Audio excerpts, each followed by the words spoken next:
Welcome to the We All Juggle Knives channel. Today I have two large, extra large fixed blade knives from Condor Tool and Knife. These are the Moonstalker and the Moonshiner 1075 high carbon steel. These are both 9 inches in blade length. As you can see, the Stalker has a coating on the blade and Micarta handle scales.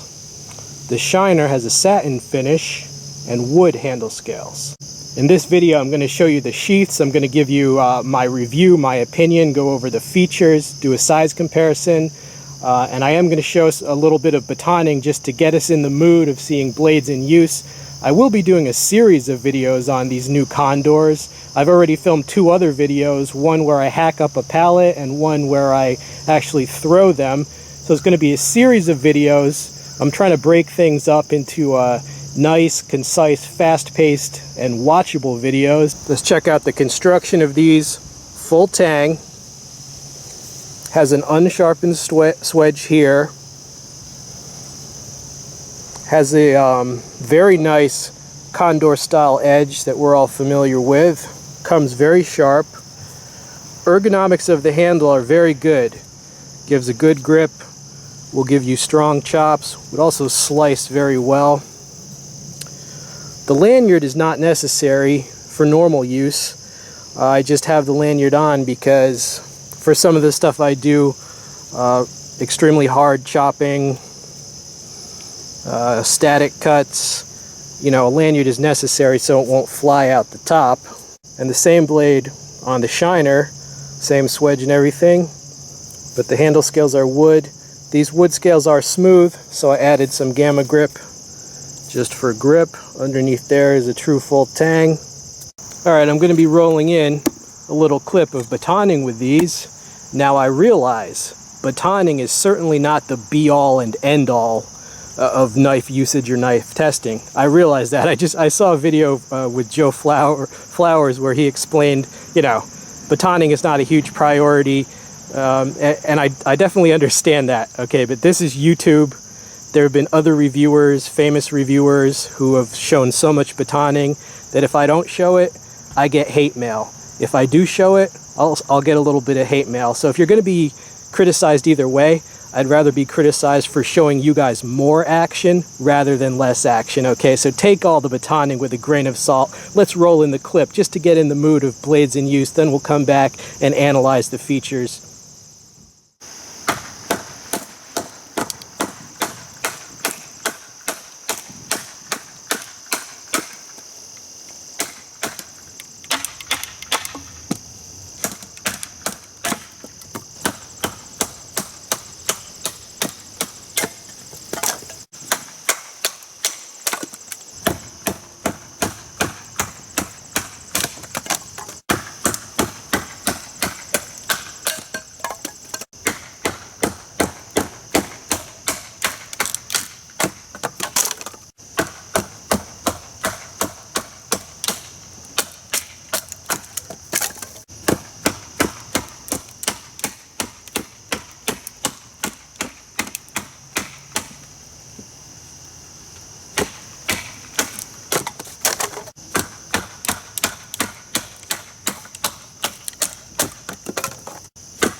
Okay, how do the knives hold up? Well, first of all, that batoning was not all I did to these blades. These are beat up.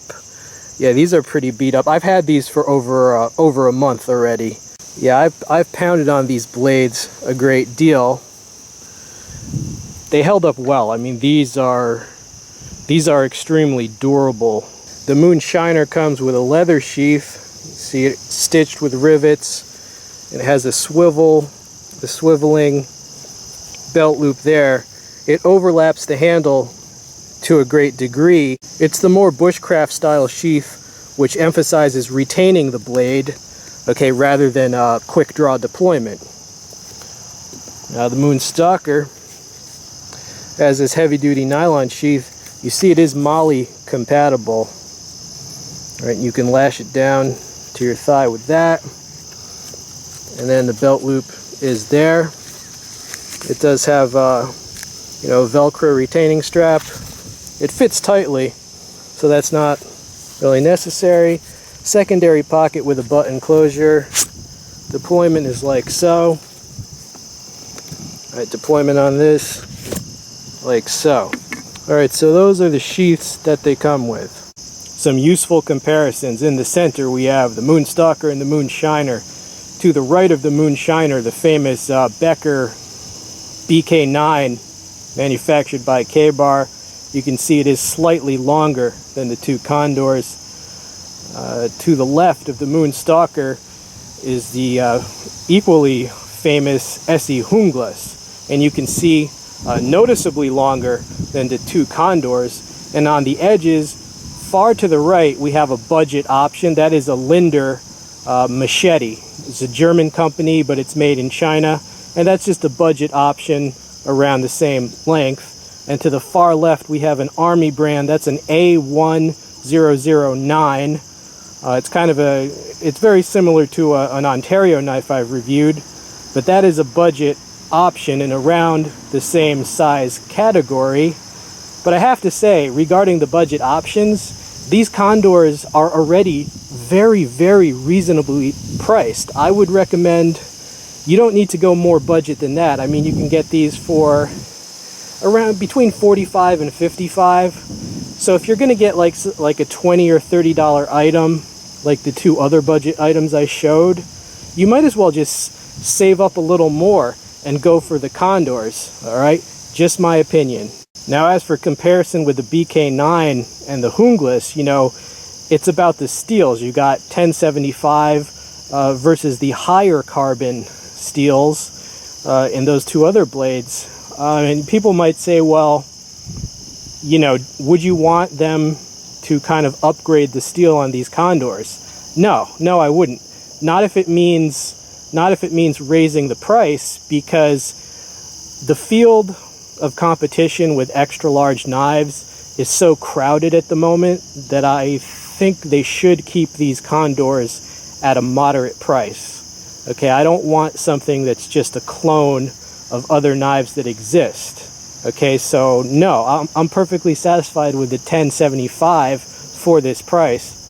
The bottom line on these Condors, high value, definitely high value for a moderate price.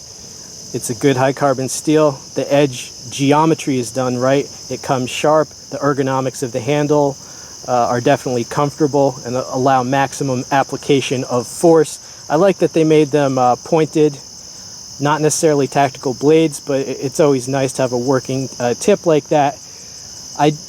As far as recommendations, I kind of feel like there's a knife missing here, you know?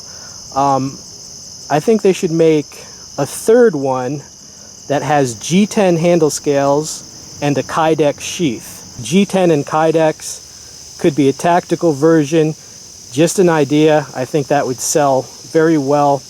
Large knives like this can be used as mini machetes. There's a significant weight difference between these.